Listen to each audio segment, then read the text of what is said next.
High বন্ধুরা, কেমন আছো সবাই? আশা করি সবাই ভালো আছো। আমিও ভালো আছি। আমি রিয়া, আমার ফেসবুক প্রোফাইল রিয়া নন্দী।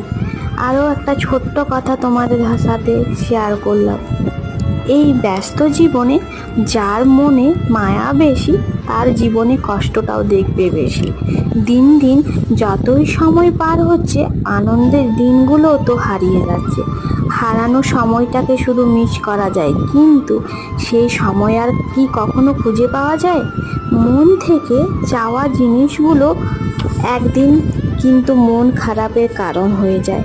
যখন নতুন ছিলাম তখন অনেক দামি ছিলাম, এখন পুরনো হয়ে গেছি বলে সস্তা হয়ে গেছি। তা বলে কি কাউকে কি সস্তা ভেবো না। ভালো লাগলে অবশ্যই লাইক, কমেন্ট, শেয়ার। কি বন্ধুরা, ভালো লাগলো এই ছোট্ট কথাটা? আমার ভালো লাগলে অবশ্যই জানি।